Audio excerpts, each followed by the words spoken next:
All right, so we're going to continue with some of the interviews, and I'm here with George Bears. He says he's just recently come out of hibernation. That's right. And you gave a very impassioned speech today to the protest here at Coutts. And one of the things that really stood up for me was, this is not the end. That's right. That is so true.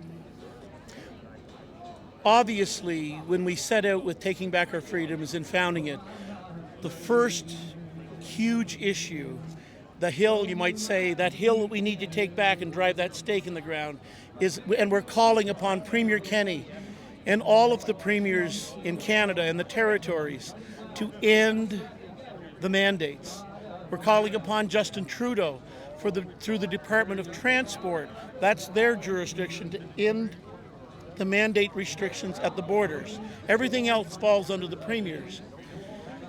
And it'll be a wonderful day when we see the end of the mandates. And that'll be a wonderful victory. But anybody who hears this video, believe me, it'll be a great victory. And it's happening. I believe we're weeks away from the entire country being free from mandates. But once we are free from mandates, we're preparing a Declaration of Freedom Covenant that every elected official, municipal, provincial, and federal, will sign if they hope to get reelected. And that'll be a freedom covenant, freedom from mandates covenant. But it's so much deeper than even that. When do we have victory? When do we have real victory in this battle, this genocide that we've been facing? This is where it goes to. As much as all of Canada has been brought together in a spirit of unity, standing for freedom, unlike anything I've ever seen in my life. I spoke to a friend of mine this morning who served with the Reagan Coalition, closely with President Reagan for many years. He's a good friend of mine, Steve Baldwin, not the actor, I should say. But he was the executive director of the Reagan Coalition for about a dozen years, and he's a very good friend of mine. And he said to me, almost in tears from San Diego this morning, he said, "We haven't seen a movement globally like this in our lifetime." It's really important for everyone to consider this. God bless us when the mandates are gone. God bless us when we have a freedom from mandates covenant. But again, here's the next things that need to happen. Check who your representative is municipally, provincially, and federally. And if he or she has any connection, like Michelle Rempel, in Calgary, Alberta, with the World Economic Forum. Those who belong to the World Economic Forum, they do not stand for nations. They stand for globalism. They stand for world globalism and world tyranny that we are not prepared to go to. Make sure that your elected official is not a part of the World Economic Forum, has no affiliation with George Soros and Bill Gates and big tech, because they are not our friends. They are not friends of freedom. We need to stand against the globalists. Globalists such as Costco. I call out Costco. I call out Walmart. I call out Amazon. They've had record profits. I talked about the human carnage. There's also the economic carnage. So now, George, you're with Take Back Our Freedoms. Yes. So tell me, you have some pretty impressive members on your board. We do. We've been very fortunate. I don't even know how to describe it. Last September, we started out with 2 guys and a vision, and the good Lord leading us. And since that time, I'm humbled by the team that has gathered around us. Someone who's become a very dear friend, he and his wife, is former Newfoundland and Labrador Premier Brian Peckford. I'm from Labrador, so that always brings a smile to my face. I know Mr. Peckford. Oh my gosh. We will always refer to Brian Peckford as the Honorable Premier Brian Peckford. He has been since late October, our chairman of the board for Taking Back Our Freedoms. As I'm speaking to you today, my friend Brian and Carol Peckford are in Ottawa. They flew on a private plane yesterday. And he's speaking about the very Charter of Rights and Freedoms as the only living First Minister in Canada who not only was signatory to it. Let me go a little further. There were two provinces that sided with Pierre Trudeau back in those days, and that was Ontario and New Brunswick. There were 8 provinces and the territories who stood with a very bullish man from Newfoundland, and his name was Premier Brian Peckford. I remember his hot-headedness, but you know what?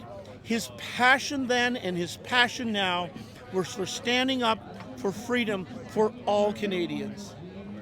Brian Peckford today is giving an address in Ottawa regarding these unlawful mandates.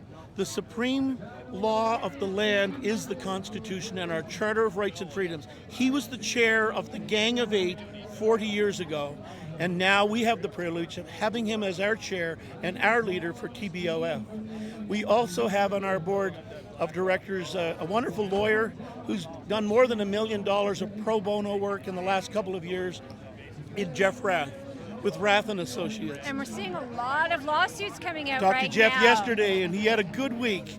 And on our board of advisors, and these guys have all become great friends of mine. We have Dr. Roger Hodkinson, a 78-year-old pathologist and world-renowned and world-respected out of Devon, Alberta. We have Dr. Eric Payne. Dr. Eric Payne is on our board of advisors, a close friend, and he was a Harvard graduate and served for 7 years at the Mayo Clinic in pediatrics before Alberta had the privilege to take him in as a renowned, experienced, loving and caring and well-qualified pediatrician at the Alberta Children's Hospital in Calgary until he was let go in mid-December.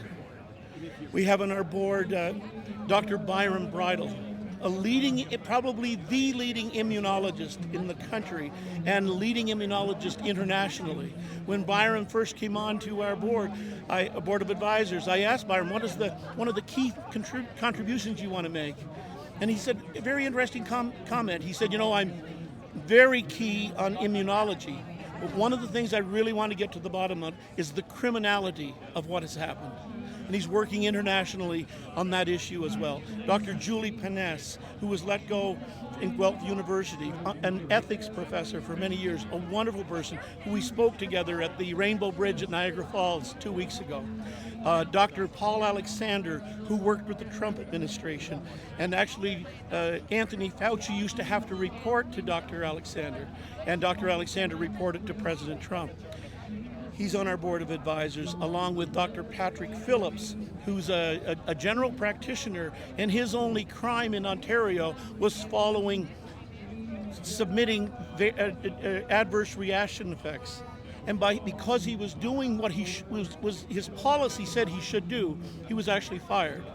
And a wonderful ethical doctor, Dr. Patrick Phillips, Dr. Jessica Rose, who works daily with Peter McCullough.